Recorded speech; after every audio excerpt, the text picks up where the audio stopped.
Bacaan dari Kisah Para Rasul. Kumpulan orang yang telah percaya akan Yesus sehati dan sejiwa. Dan tidak seorang pun yang berkata bahwa sesuatu dari kepunyaannya adalah miliknya sendiri. Tetapi segala sesuatu adalah kepunyaan mereka bersama. Dan dengan kuasa yang besar, rasul-rasul memberi kesaksian tentang kebangkitan Tuhan Yesus. Dan mereka semua hidup dalam kasih karunia yang melimpah-limpah. Di antara mereka, tidak ada seorang pun yang berkekurangan. Karena semua orang yang mempunyai tanah atau rumah, menjual kepunyaannya itu.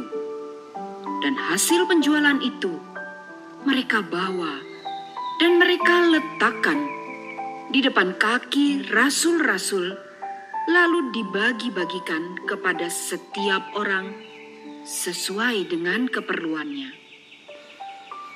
Demikianlah sabda Tuhan.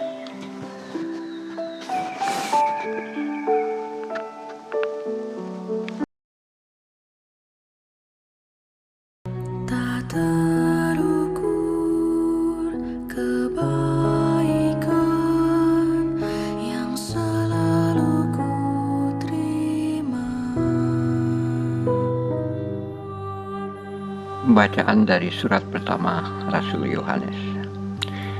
Saudara-saudaraku yang terkasih, setiap orang yang percaya bahwa Yesus adalah Kristus lahir dari Allah. Dan setiap orang yang mengasihi Dia yang melahirkan, mengasihi juga Dia yang lahir daripadanya. Inilah tandanya bahwa kita mengasihi anak-anak Allah, yaitu apabila kita mengasihi Allah serta melakukan perintah-perintahnya. Sebab inilah kasih kepada Allah, yaitu bahwa kita menuruti perintah-perintahnya. Dan perintah-perintahnya itu tidak berat, sebab semua yang lahir dari Allah mengalahkan dunia. Dan inilah kemenangan yang mengalahkan dunia, yakni iman kita. Tidak ada orang yang mengalahkan dunia selain dia yang percaya bahwa Yesus adalah Anak Allah. Dia inilah yang telah datang dengan air dan darah, yaitu Yesus Kristus.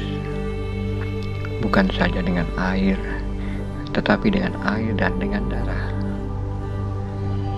Dan Rohlah yang memberi kesaksian, karena Roh adalah kebenaran.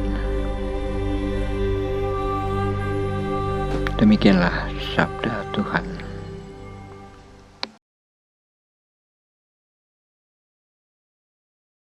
Tak terukur kebaikan yang selalu ku terima.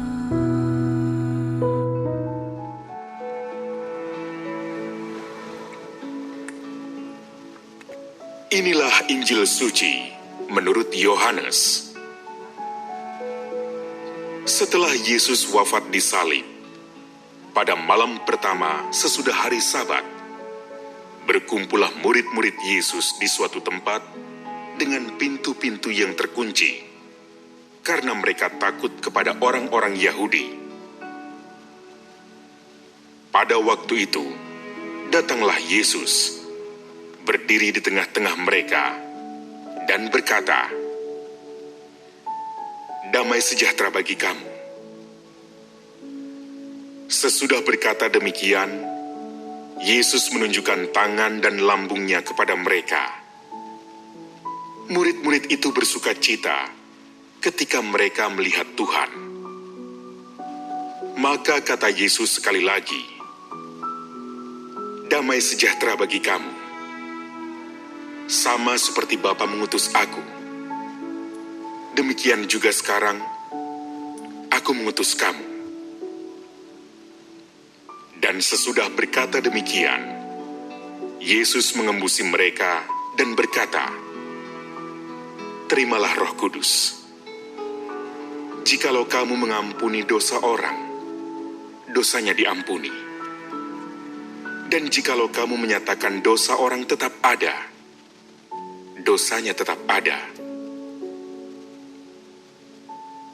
Pada waktu Yesus datang itu, Thomas, seorang dari ke-12 murid yang juga disebut Didimus, tidak ada bersama-sama mereka. Maka kata murid-murid yang lain itu kepadanya, "Kami telah melihat Tuhan." Tetapi Thomas berkata kepada mereka, "Sebelum aku melihat bekas paku pada tangannya, dan sebelum aku mencucukkan jariku ke dalam bekas paku itu, dan mencucukkan tanganku ke dalam lambungnya, aku sama sekali tidak akan percaya." 8 hari kemudian, murid-murid Yesus berada kembali dalam rumah itu, dan Thomas bersama-sama dengan mereka. Sementara pintu-pintu terkunci, Yesus datang. Ia berdiri di tengah-tengah mereka dan berkata, "Damai sejahtera bagi kamu." Kemudian Yesus berkata kepada Thomas, "Taruhlah jarimu di sini, dan lihatlah tanganku. Ulurkanlah tanganmu, dan cucukkan ke dalam lambungku. Dan jangan engkau tidak percaya lagi, melainkan percayalah." Thomas menjawab kepadanya, "Ya Tuhanku dan Allahku." Kata Yesus kepadanya, "Karena telah melihat aku, maka engkau percaya. Berbahagialah mereka yang tidak melihat, namun percaya." Memang masih banyak tanda lain yang dibuat Yesus di depan mata murid-muridnya yang tidak tercatat dalam kitab ini. Tetapi semua yang tercantum di sini telah dicatat, supaya kamu percaya bahwa Yesuslah Mesias, Anak Allah, dan supaya oleh imanmu itu, kamu memperoleh hidup dalam namanya. Demikianlah sabda Tuhan.